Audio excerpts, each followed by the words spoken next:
Hi friends, जैसे कि आपने थंबनेल में पढ़ा ही होगा कि आज हम बात करेंगे कि असल में वो क्या स्मार्ट तरीका होगा जिससे हम बैंक या फाइनेंस कंपनी से लिए हुए कर्ज का भुगतान बिना सिविल खराब हुए या बिना नोटिस आए भी कर सकते हैं। और साथ ही साथ बात करेंगे कि कैसे आप अपने लोन अकाउंट को भी स्टैंडर्ड में ला सकते हैं। मतलब आसान भाषा में कहूँ तो किस प्रकार आप 20 से लेकर 30,000 तक के पेंडिंग EMI को जो आपने भरे नहीं है वो भर सकें। तो दोस्तों, ये वीडियो बहुत ही इंटरेस्टिंग होने वाला है, पर आपको ये वीडियो बस ऐसे ही नहीं सुनना है, उस तरीके से कुछ करने का प्रयास तो आपको कम से कम करना है। तो फिलहाल दोस्तों, वीडियो में आगे बढ़ने से पहले अगर आपने मेरे चैनल को सब्सक्राइब नहीं किया तो चैनल को सब्सक्राइब कर दो यार, क्योंकि मैं ऐसे ही बैंकिंग, फाइनेंस और डिफेंस रिलेटेड वीडियोस आपके लिए लाता रहता हूँ। तो दोस्तों, सबसे पहले हम समझते हैं कि अगर आप EMI ना दो तो क्या होगा। सिक्योर लोन और अनसिक्योर लोन दोनों के बारे में बात करेंगे, और ये इसलिए बताना जरूरी है कि कुछ लोगों को तो मालूम ही नहीं होता कि उनका लोन किस प्रकार का है या किस टाइप का है और उसमें सजा का क्या प्रावधान है, और इस वजह से कई लोग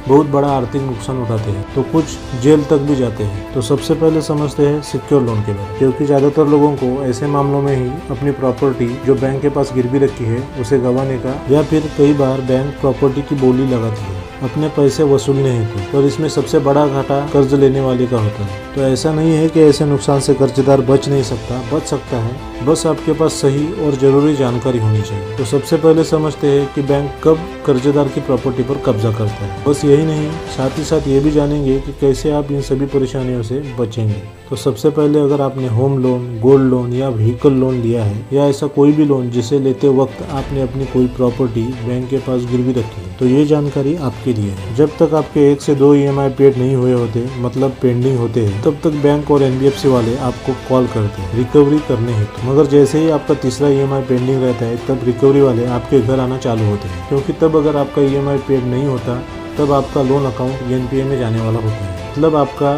सिविल खराब होने वाला होता है। और ये सिविल खराब करना उस बैंक या NBFC के ऊपर है जिससे आपने लोन लिया है। जरूरी नहीं कि 3 EMI पेड नहीं होने पर आपका लोन अकाउंट NPA में ट्रांसफर कर दिया गया हो। अब बात करते हैं कि जब कर्जदार अपना चौथा या पांचवा भी EMI पेड नहीं कर पाता, तब ऐसे में दोस्तों बैंक्स और NBFC कॉल और रिकवरी एजेंट भेजना बंद कर देते हैं, और तब आपको बैंक और NBFC की तरफ से नोटिस भेज दी जाती है। ज़्यादातर ऐसे मामलों में बैंक की तरफ से सरपेसी एक्ट के तहत 13(2) की नोटिस भेजी जाती है। अब यहाँ से दोस्तों असली दिक्कतों का दौर चालू हो जाता है, क्योंकि बैंक नोटिस में कर्जदार को 60 दिन का वक्त देती है जो राशि या EMI पेड नहीं है उसे जमा करवाने हेतु।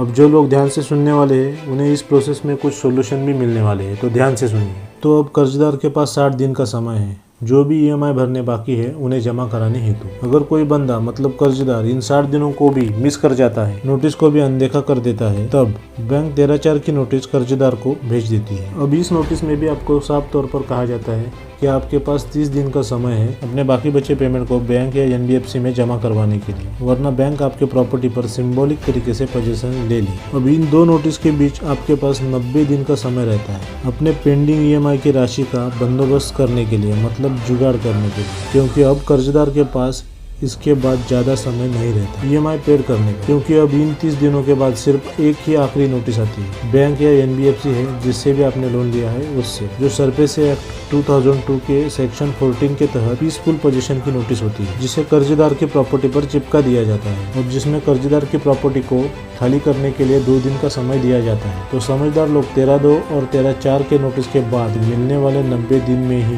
बैंक के साथ EMI चुकाकर सेटलमेंट वगैरह करवा लेते हैं। और जिन्हें सिविल खराब होने का डर है वो 3 EMI से ज़्यादा EMI पेंडिंग ही मत रहने दो। और अगर EMI की अमाउंट ही ज़्यादा लग रही हो, या फिर EMI रेगुलर करवाना है, या फिर बजट नहीं है, EMI रेगुलर करवाना है पर बजट नहीं है, तो आप अपने लोन को रिस्ट्रक्चर करवा लें। अगर ये रिस्ट्रक्चर करवाने का प्रोसेस आपको मालूम नहीं है तो दोस्तों वीडियो ज़्यादा लंबा हो रहा है, इसके लिए मैं इस वीडियो में आपको ज़्यादा बता नहीं सकता, पर अगले वीडियो में ज़रूर बताऊंगा। तो दोस्तों, आज के वीडियो में बस इतना ही। वीडियो से रिलेटेड अगर आपका कोई भी सवाल हो तो आप कमेंट बॉक्स में जरूर पूछिए, मैं जवाब देने की कोशिश जरूर करूँगा। Thanks for watching video.